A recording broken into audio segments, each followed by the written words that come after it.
بسم اللہ الرحمن الرحیم۔ یہ چل رہا ہے باب خیار رؤیہ اور مکتبہ رحمانیہ کا صفحہ نمبر 38 اور مکتبہ بشرا کا صفحہ نمبر 56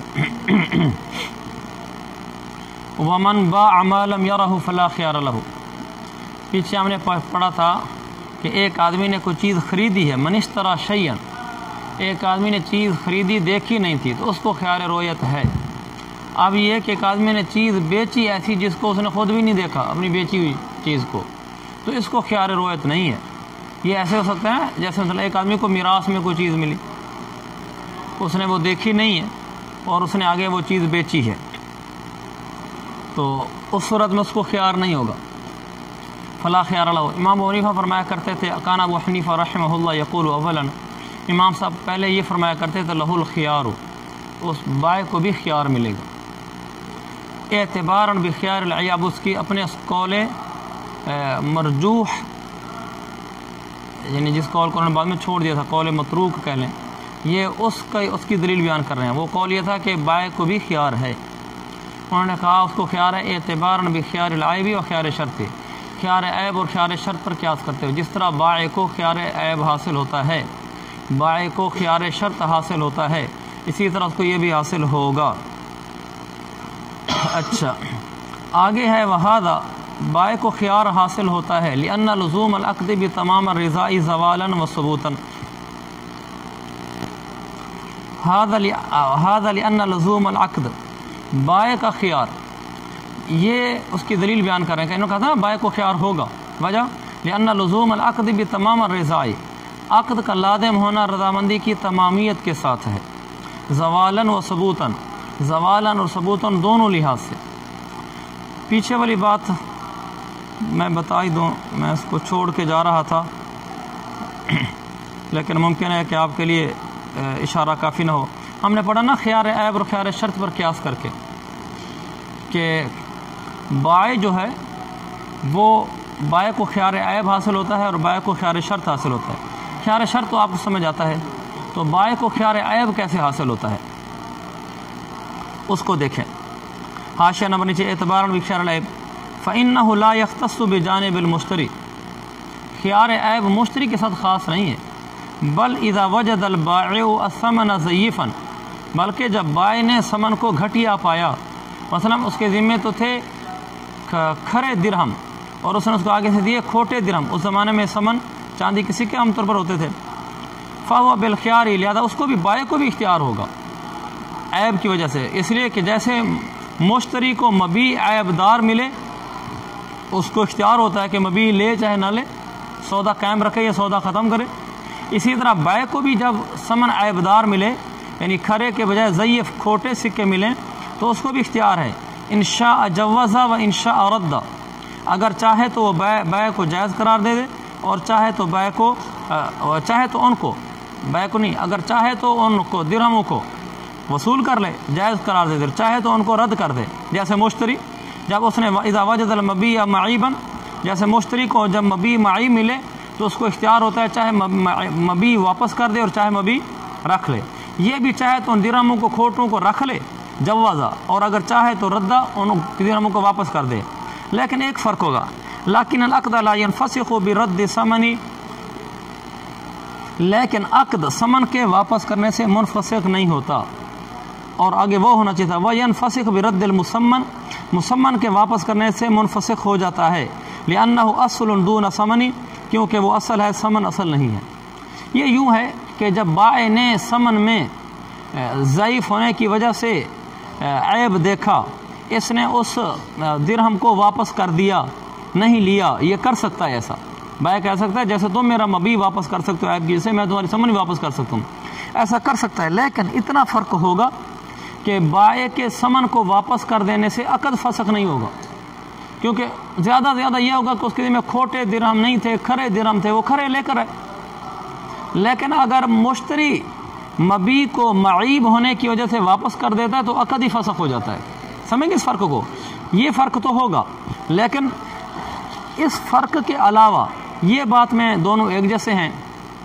کہ جس طرح مشتری کو خیار عیب ملتا ہے اس طرح بائع کو بھی خیار عیب ملتا ہے، اگرچہ ان کے خیار عیب کے ملنے کی نوعیت میں تھوڑا سا فرق ہے کہ مشتری کو خیار عیب بئی معنی ملتا ہے کہ وہ بالکل عقد ہی فسخ کر دیتا ہے، اور بائع کو جو خیار عیب ملتا ہے اس میں عقد فسخ نہیں ہوتا، صرف زیادہ وہ سمن واپس ہو جاتی ہے، پھر دوبارہ اچھی سمن لے گا۔ سمجھے اس بات کو؟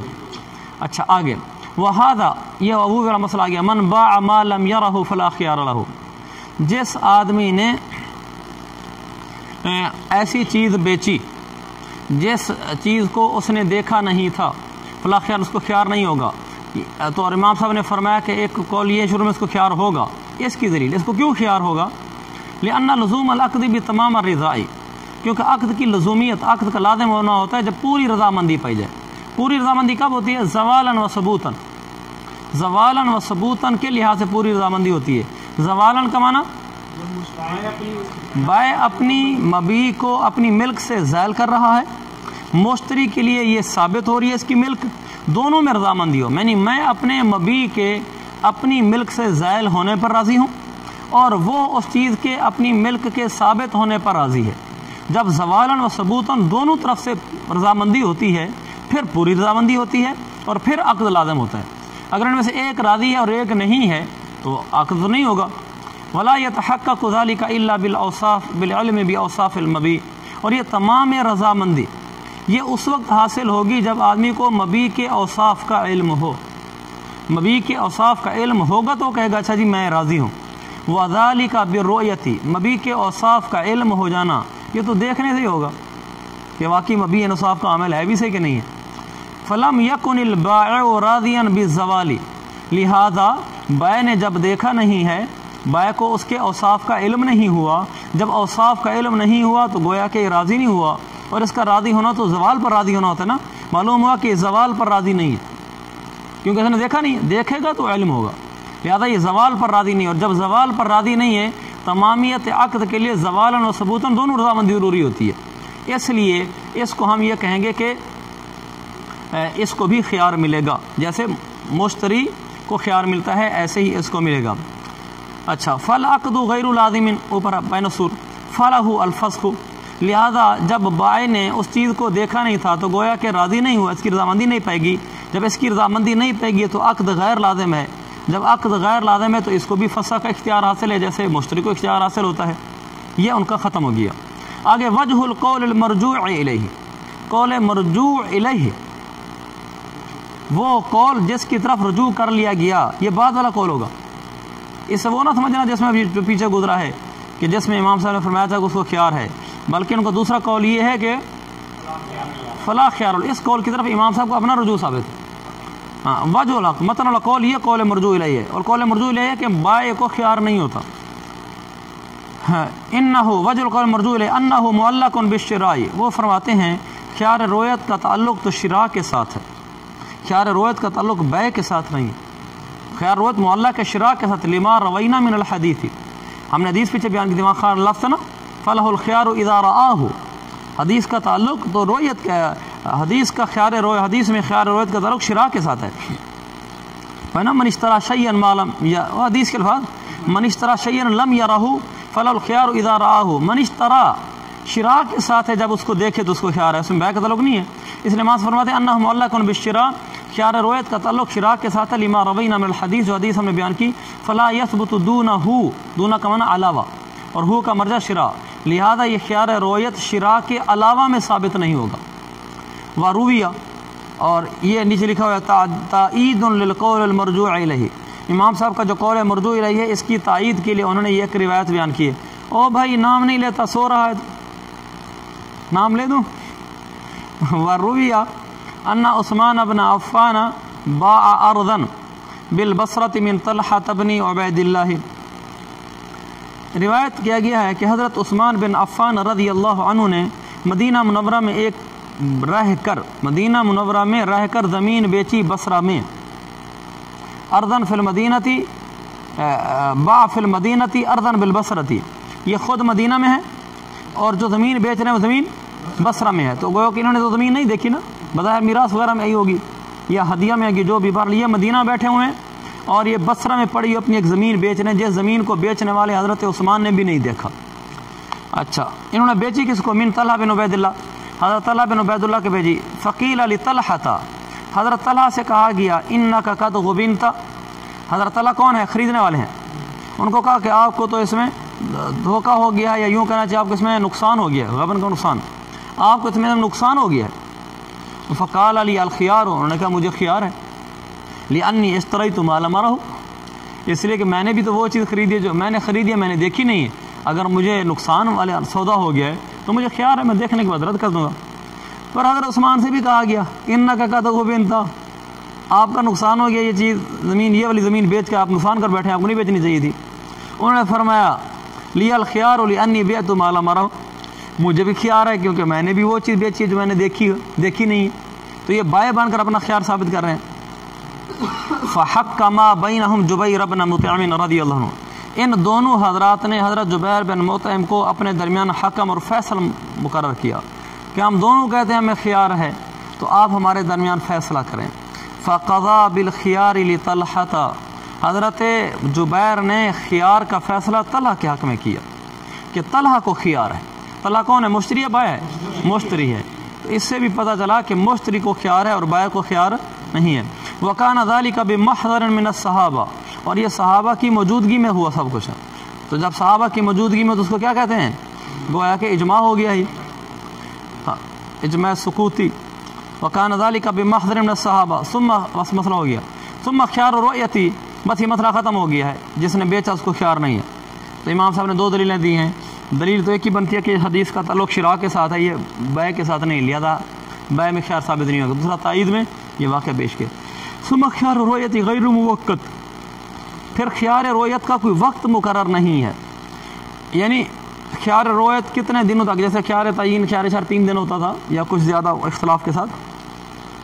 خیار رؤیت کا کوئی وقت مقرر نہیں ہے۔ بل یبقى الی ان یوجد ما یبطلہ، بلکہ خیار رؤیت اس وقت تک باقی رہے گا یہاں تک کہ وہ چیز پائی جائے جو چیز اس خیار رؤیت کو باطل کر دے، اس وقت تک اس کو خیار رؤیت ہے۔ اور کون سی چیز خیار رؤیت کو کون سی چیز باطل کرتی ہے؟ انہوں نے کہا وما یبطل خیار شرط من تعیب او تصرف یبطل خیار رؤیت، جو چیز بھی خیار شرط کو باطل کرتی ہے، یعنی چیز کا عیب دار ہونا اور یا چیز میں تصرف کرنا، اگر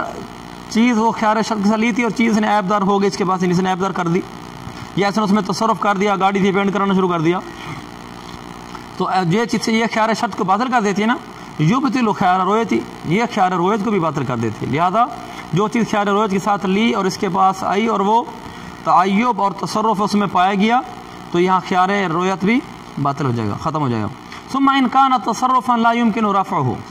ثم ان کان ذلك تصرف تصرفا، ان کان کا مرجع وہ پیچھے والا تصرف، ہم نے کہا نا کہ تصرف سے بھی خیار رؤیت ساقط ہو جاتا ہے۔ اب تصرف سے عام لفظ ہے، تصرف کا معنی اس چیز میں کوئی نہ کوئی کام کرنا، اس چیز کو استعمال کرنا،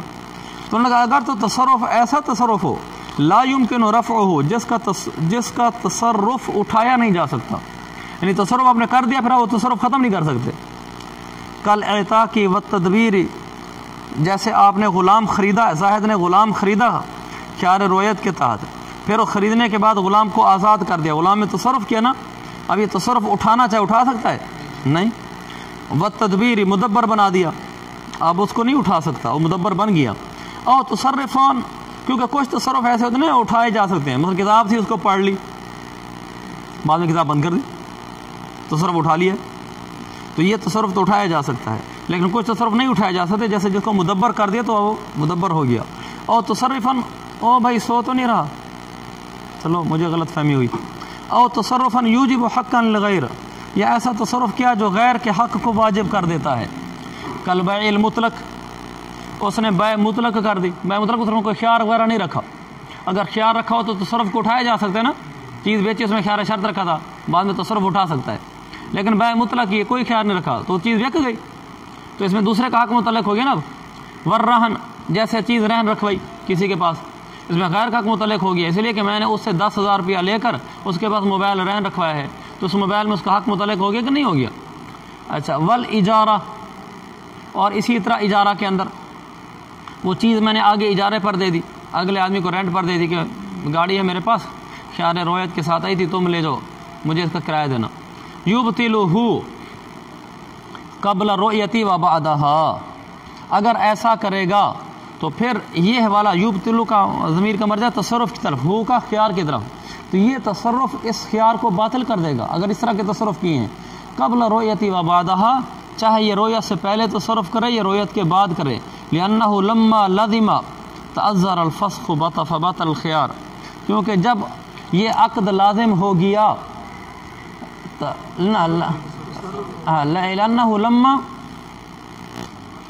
لأنہ لما لازم،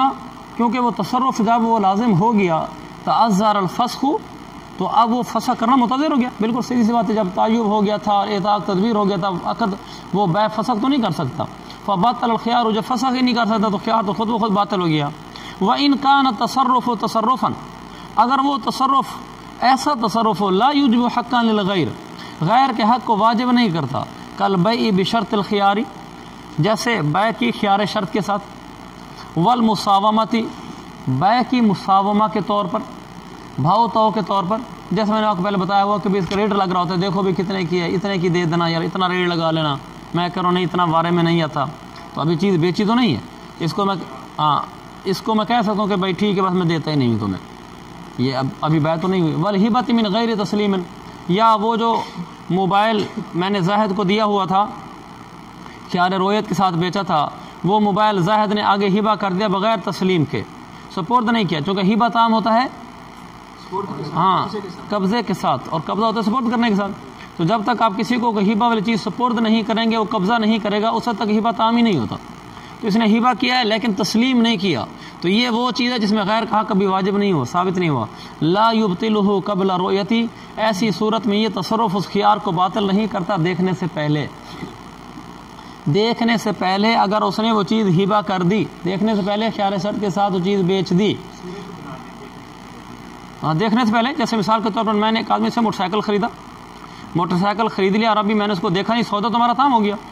میں نے وہیں سے کسی اور کو کہا جی میرا موٹر سائیکل فلانی جگہ کھڑا ہے تو آپ جا کر وہ لے لیں، میں نے آپ کو بیچ دیا،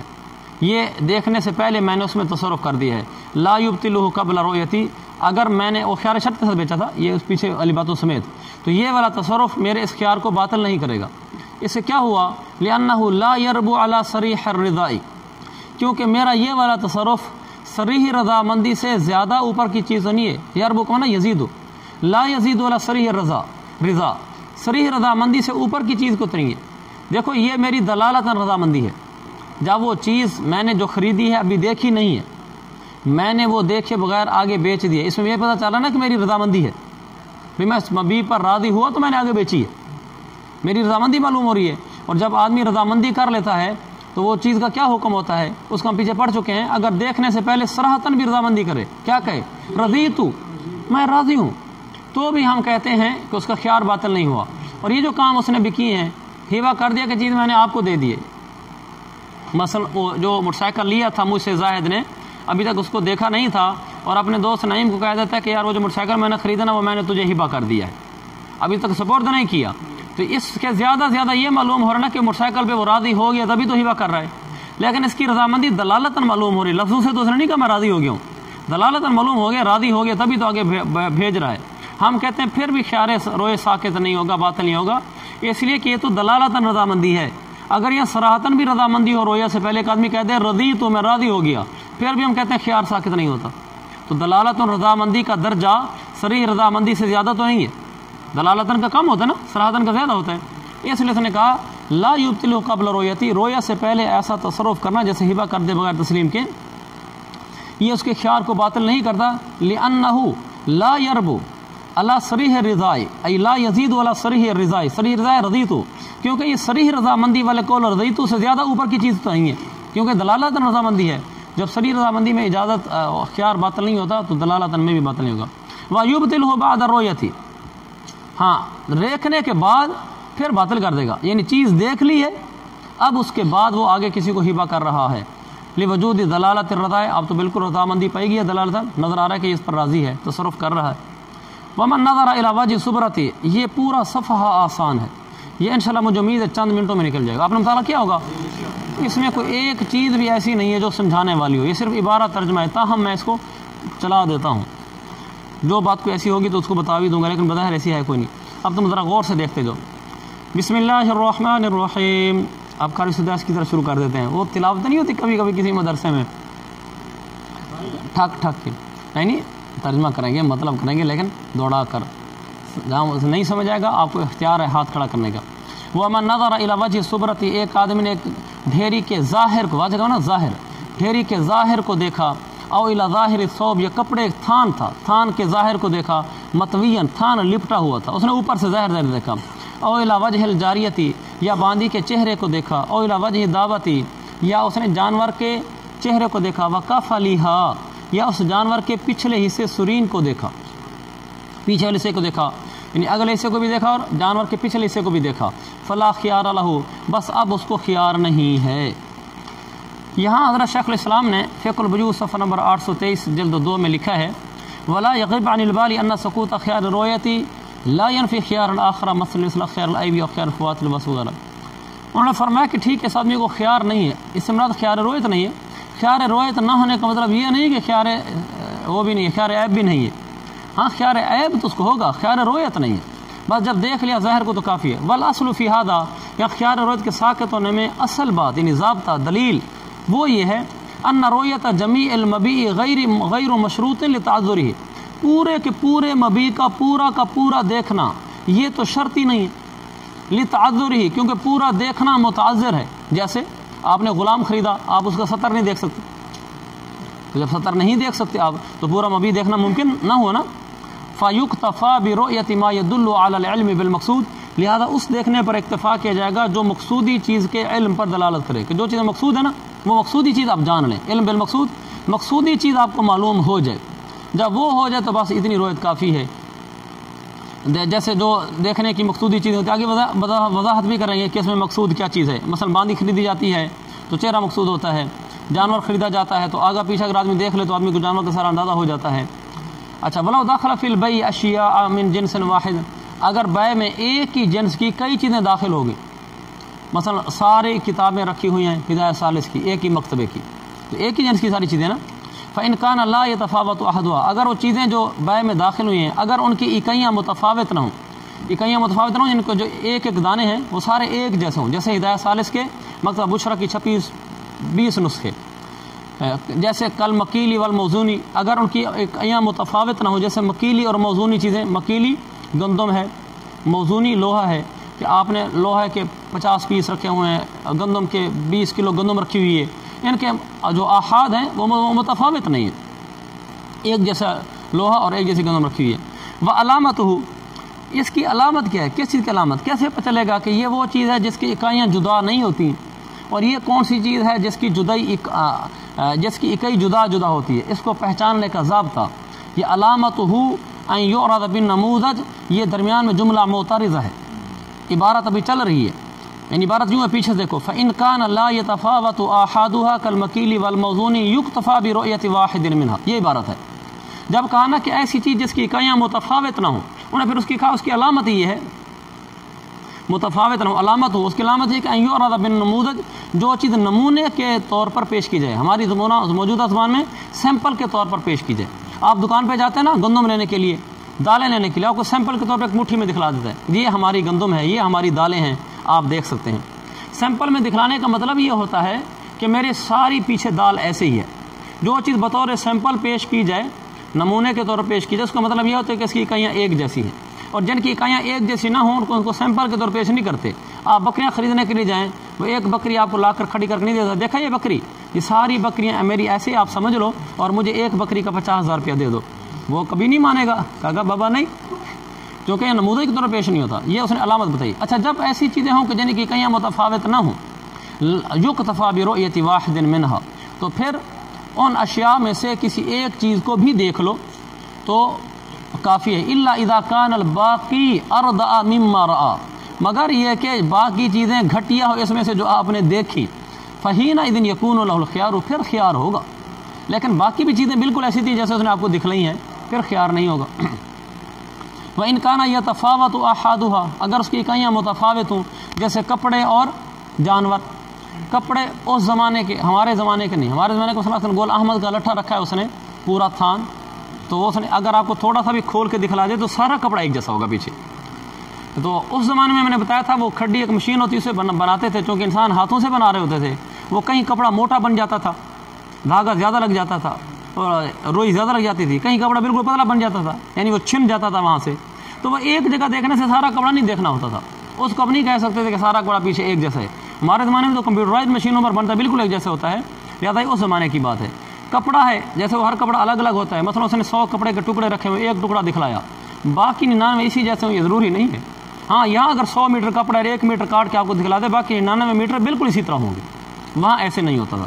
تو اس لیے اس نے سیاب کی مثال دی ہے۔ ودوابی اور جانور، جیسے میں نے بکریوں کی مثال دی، ایک بکری دکھلا دی بڑی اچھی سے آپ کے سامنے کا، دیکھو یہ 50,000 کی، باقی ساری میری ایسی، ہر بکری 50,000 کی ہے، تو لا بد من رؤیت کل واحد منها، تو پھر ان میں سے ہر ایک کا دیکھنا ضروری ہے، ہر بکری دیکھے گا، ہر کپڑا دیکھے گا۔ والجوز والبیض من هذا القبیل فيما ذكره الكرخی، اخروٹ اور انڈے وہ بھی اسی قبیل میں سے ہے کہ جس کی اکائیوں میں فرق ہوتا ہے، کیونکہ اخروٹ چھوٹے بڑے ہوتے ہیں، انڈے چھوٹے بڑے ہوتے ہیں، لیکن امام فیما ذکر الکرخی، امام کرخی کے ذکر کے مطابق، وکان ینبغی، صاحب ہدایہ کہتے ہیں ویسے مناسب یہ ہے، ان یکون الجوز والبیض مثل الحنطۃ والشعیر، کہ جوز اور بیض کو گندم اور جو کی طرح کرنا چاہیے، یعنی جن کی اکائیاں ایک جیسی ہوتی ہیں۔ کیوں؟ لکونہا متقاربۃ، اس لیے کہ ٹھیک ہے انڈا چھوٹا بڑا ہوتا ہے، اخروٹ بھی چھوٹا بڑا ہوتا ہے، لیکن یہ عددیہ متقارب ہے، اس طرح آپ نے پڑھی ہوگی عددیہ متقارب، کہ وہ چیزیں جو عدداً گنی جاتی ہیں لیکن وہ بالکل قریب قریب ہوتی ہیں، تو ان کو ایک ہی اکائی میں ڈالنا چاہیے۔ یوں سمجھنا چاہیے کہ یہ بھی مثلا آپ نے انڈے اگر خریدا ہے 2 کریٹ ہے، آپ نے اس میں 1 کریٹ دیکھ لیے، تو باقی کریٹیں اسی کے مطابق جائیں گی، ہر انڈا دیکھنا ضروری نہیں ہے، اگرچہ تھوڑا بہت اس میں چاند سطر کا فرق ہوتا ہے، کوئی چھوٹا بڑا بھی ہو جاتا ہے، اور یہی قول زیادہ بہتر لگتا ہے۔ اذا ثبت ھذا، جب یہ اصول ضابطہ قاعدہ ثابت ہو گیا، کون سا جو بھی ہم نے پڑھا ہے، کہ ایک بات ہم نے یہ پڑھی ہے کہ سارا مبی دیکھنا ضروری نہیں ہوتا، مقصودی چیز دیکھنا ضروری ہوتا ہے۔ دوسرا یہ ہم نے پڑھا ہے کہ اگر اکائیاں متفاوت ہوں تو پھر تو ہر چیز کو دیکھنا پڑے گا، اکائیاں متفاوت نہ ہوں تو پھر ایک چیز دیکھنا کافی ہے۔ یہ جب ہمیں آپ کو یہ بات معلوم ہو گیا، اب ہم کہتے ہیں النظر الی وجہ الصبرۃ کافی، اب ڈھیری کے ظاہر کو دیکھنا کافی ہے، لأنہ یعرف وصف البقیۃ، کیونکہ یہ جو دیکھنا ہے یہ باقی کے وصف کا بھی تعارف کرا دیتا ہے، باقی کا وصف بھی پہچان کروا دیتا ہے کہ باقی کیسی ہوگی۔ لأنہ مکیل یعرض بالنموذج، کیونکہ یہ مکیلی چیز ہے جو نمونے کے ساتھ پیش کی جاتی ہے۔ وقضا النظر الی ظاہر ثوب مطویا، اسی طرح کپڑے کے ظاہر کو دیکھنا جو کپڑا لپٹا ہو، مما یعلم البقیۃ، اس میں سے جو بقیہ کو بتا دے، یعنی ہاں آپ نے کپڑے کو اس طریقے سے دیکھا، کپڑا ایک لپٹا ہوا ہے، آپ نے اس کپڑے کو اس طریقے سے دیکھا جس سے آپ کو باقی کپڑا بھی معلوم ہو گیا، آپ نے اس طریقے سے دیکھ لیا، تو پھر اتنا ہی کافی ہوگا۔ الا اذا کان فی طیہ ما یکون مقصودا، مگر یہ کہ اس کی اس لپیٹ کے اندر، یعنی کپڑا لپٹا ہو نا، اندر ہی لپیٹ کے اندر کوئی ایسی چیز ہو جو مقصودی ہو، کا موضع العلم والوجہ، جیسے نقش و نگار کی جگہ، نہیں بس والوجہ نہیں، کا موضع العلم، جیسے نقش و نگار کی جگہ، مثلا کپڑا لپٹا ہوا ہے، جو آپ نے اوپر ظاہر کا دیکھا ہے وہ تو ٹھیک ہے دیکھ لیا، لیکن یہ کپڑا پرنٹڈ ہے اور اس کے اندر کی نقش و نگار کیا ہوا ہے، تو پھر تو اس جگہ کو بھی دیکھنا ضروری ہوگا۔ والوجہ والمقصود فی الآدمی، اور آدمی میں کیا مقصود ہوتا ہے، تو چہرہ دیکھنا مقصود ہوتا ہے، اوپر لکھا ہوا لہذا یتفاوت قیمت بتفاوت الوجہ، اسی لیے چہرے کے بدلنے سے قیمتیں بدلتی ہیں، آج بھی بدلتی ہیں، ایسا ہے کہ ریکارڈنگ ہو رہی ہے تو آج بھی چہرے کے بدلنے سے قیمتیں بدلتی ہیں نا، حق مہر بدلتے ہیں، تو اس زمانے میں بھی ایسے ہوتا تھا، چہروں کے بدلنے سے قیمتیں بدلتی تھی، تو مطلب چہرہ مقصود ہے نا۔ اچھا اب دیکھیں آگے، اب تھوڑی سی بشاشت ہے آپ لوگوں میں، ایسے گجے گجے بیٹھے تھے۔ وَهُوَ وَالْكَفَلُ فِي الدَّوَابِ، اور جانوروں میں ہوا چہرہ اور کفل اور اس کے پیچھے والا حصہ، یہ دونوں مقصود ہوتے ہیں۔ جو ہوتے بیوپاری ہوتے ہیں وہ آگے پیچھے سے جانور کو دیکھ کر تسلی کر لیتے ہیں کہ جانور کتنا گوشت نکلے گا، کیسا ہے، ان سمجھ جاتے ہیں اس کو۔ فَيُعْتَبَرُ رُؤْيَةُ الْمَقْصُودِ، لہذا مقصود کا دیکھنا معتبر ہوگا۔ اوپر لکھا یتا کہ اگر کسی نے پورے جسم کے سارے اعضاء دیکھ لیے، چہرہ نہیں دیکھا، تو ابھی اس کو خیار باقی ہوگا، کیونکہ مقصودی چیز تو دیکھی نہیں۔ وَلَا يُعْتَبَرُ رُؤْيَةُ غَيْرِهِ، اور غیر مقصود کا دیکھنا بھی معتبر نہیں ہے۔ مثلا اگر اس نے مقصود نہیں دیکھا اور اس کے ہاتھ اور پاؤں دیکھ لیے ہیں، تو بھی اس کو خیار باقی ہوگا۔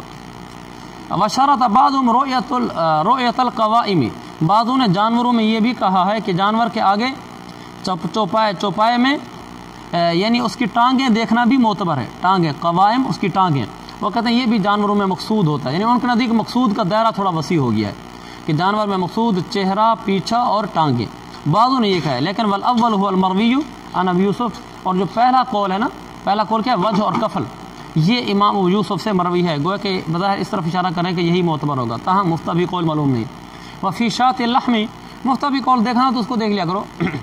القول راجح ہے نا مولانا غلام قادر نعمانی صاحب کی، اس کو دیکھ لیا کریں۔ کہاں لکھا ہے؟ اچھا آپ کی چھاپ لکھا ہوا صحیح ہو، ماشاء مفتی اللہ صلی ہوا صحیح ہو، اس لیے میں کہہ رہا تھا دل یہی مان رہا تھا، اس طرف اشارہ کرنے سے پتہ چلتا ہے کہ یہی صحیح ہے۔ چلیں القول راجح مفتی غلام قادر نعمانی صاحب کی اچھی کتاب ہے، لیکن وہ طلباء کی لکھی ہوئی ہے، ان کی اپنی نہیں ہے، تخصص کے جو طلبات ہیں نا انہوں نے ان کے ذمہ لگا دی، کیونکہ میں نے اس کو بہت زیادہ استعمال کیا ہے، شاید مبالغہ نہ ہو، جتنا القول و راجح کو دقت نظر سے میں نے دیکھا ہے کسی نے بھی نہیں دیکھا ہوگا۔ اس کی وجہ ہے نا، وجہ یہ کہ میں جب قدوری پر کام کر رہا تھا، القول و ثواب لکھ رہا تھا، تو اس وقت بعض مسئلے ایسے ہوتے ہیں جو ہدایہ میں بھی ہوتے ہیں، قدوری میں بھی ہوتے ہیں، میرا کام قدوری پر تھا، وہی مسئلہ ہدایہ میں بھی ہوتا ہے، تو میں ان کے القول و راجح کھول کے دیکھتا تھا کہ انہوں نے فتویٰ کس پر لکھا ہے، پھر وہ فتویٰ لکھتے تھے کسی قول پر، نیچے وہ پھر حوالہ دیتے نا، عالمگیری صفحہ نمبر فلاں، جلد نمبر فلاں، پھر میں وہ صفحہ نمبر کھولتا تھا، جس کتاب کا دیکھتے تھے وہ اصل جگہ ڈھونڈتا تھا، پھر دیکھتا تھا وہاں کیسے لکھا ہوا ہے، یہاں کیسے لکھا ہوا ہے، کیونکہ میں نے اپنی کتاب میں حوالہ دینا ہوتا تھا، اس لیے میں کہہ رہا تھا شاید اس طرح کسی نے کتاب کو نہ پڑھا ہو، تو میں اس نتیجے پر پہنچا ہوں۔ بعض جگہ انہوں نے بہت اچھا لکھا ہوا ہے، بڑی اچھی تحقیق ہے، بڑے اچھے مفتبی قول ہیں، اور بعض جگہ بڑا ایسے گزارا کام ہے، وہ کیا کہتے ہیں، کام ٹپاؤ، کام ٹپاؤ والا کام کیا ہوا ہے۔ اس کی وجہ یہ ہے کہ شروع میں لکھا ہوا کہ انہوں نے تخصص کے طلباء میں تقسیم کر دیا، یہ باب تم مفتبی قول لکھ لو، یہ تم لکھ لو، ہر لڑکے کا ذوق الگ ہوتا ہے، بعض صاحب ذوق تھے انہوں نے بڑا کھل کے لکھا، چلو تصنیف کا موقع مل گیا، بعضوں نے کہا ہوگا کہ یار اب ذمہ لگ تو گیا، یہ کرنا تو پڑے گا، تو انہوں نے پھر یہاں تک بھی کارنامے گل کھلائے کہ مفتبی قول وہ نہیں تھا، دوسرا لکھ دیا اور ایسی جگہ میں نے پوائنٹ آؤٹ کی ہوئی ہیں، میرے پاس لکھی ہوئی ہیں کہ القول راجح کے صفحہ نمبر فلاں، جلد نمبر فلاں، 2 جلدیں ہیں، اور اس کا فلاں مسئلہ، اس میں قول راجح یہ نہیں ہے، قول راجح دوسرا ہے، ایسی جگہ اگرچہ کم ہے لیکن ہیں صحیح، مجموعی طور پر وہ معتبر کتاب ہے۔ چلیں آپ کو خود بھی پتہ چل جائے گا جب آپ اس کتاب کو پڑھیں گے، بعض جگہ تو ایسے چل رہا ہوتا ہے جیسے وہ کیا تصنیف ہے، کہیں پتہ چل رہا ہوتا ہے کہ یار یہ کیا گئے ہیں، وہ لڑکے وہاں بدل گئے ہوتے ہیں۔ اچھا وفی شاۃ اللحم، اور گوشت والی بکری میں، شاۃ اللحم گوشت والی بکری میں ٹٹولنا بھی ضروری ہے، صرف چہرہ دیکھنا ضروری کافی نہیں ہے، گوشت والی بکری میں لا بد من الجس، ٹٹولنا ضروری ہے، لأن المقصود وهو اللحم یعرف بھی، کیونکہ مقصود جو کہ گوشت ہے وہ تو ٹٹولنے سے پتہ چلے گا نا۔ وفی شاۃ القنیۃ، پالتو بکری میں لا بد من رؤیت الضرع، تھن کا دیکھنا ضروری ہے، سمجھ آ گیا ہوگا۔ وفی ما، کیونکہ پالتو بکری کا دودھ پیتے ہیں، وفی ما یطعم لا بد من ذوق، اور وہ چیزیں جو کھائی جاتی ہیں ان میں چکھنا ضروری ہے، لأن ذلك هو المعرف للمقصود، کیونکہ چکھنا ہی مقصود کا تعارف کرانے والا ہے۔ وَإِنْ رَأَى صَحْنَ الدَّارِ فَلَا خِيَارَ لَهُ وَإِنْ لَمْ يُشَاهِدْ بُيُوتَهَا، یہ ان وصلیہ ہے، اگر کسی آدمی نے گھر کا صحن دیکھا، یعنی گھر کے اندر داخل ہوا، صحن دیکھا، سامنے کمرے بھی نظر آ رہے ہیں، یہ کمرے ہیں، اور یہ کھڑا صحن میں کمرے کے اندر داخل نہیں ہوا، تو اس کو اب اختیار روایت نہیں ملے گا۔ وَإِنْ لَمْ يُشَاهِدْ بُيُوتَهَا، اگرچہ اس نے اس کے کمرے نہیں دیکھے، یہ مسئلہ اس زمانے کا تھا، ہمارے زمانے کا نہیں ہے۔ اس میں مجھے ایک بڑی اچھی بات ملی درس ہدایہ میں، چونکہ بفضل تعالیٰ میں نے آپ کو عرض کیا تھا کہ ہدایہ ثالث کا جب میں نے مطالعے کیے، پھر میں نے اس پر لکھے، تو چونکہ جتنی متداول شرح تھی ساری میں نے پڑھی، مبالغہ اللہ تعالیٰ نہ کرے، ویسے میرے خیال میں سچا ہوں گا، تو اس میں مجھے کوئی ایک دفعہ مل گئی تھی درس ہدایہ، وہ ایک ہی جلد ہے، مفتی ولی حسن نام ہے ٹونکی رحمۃ اللہ علیہ، جو بنورو ٹاؤن کے رئیس دارالفتہ رہے، تو ان کی مجھے مل گئی درس الہدایہ، وہ ایک ہی جلد میں، کچھ ہے پوری نہیں، مطلب تھوڑی سی ابواب ہے، ان کی تقریریں ہیں، اس میں مجھے بہت بڑی اچھی باتیں ملی جو کسی شرح میں بھی نہیں ملی، تو وہ بھی میں نے یہاں ایڈ کی ہوئی ہیں۔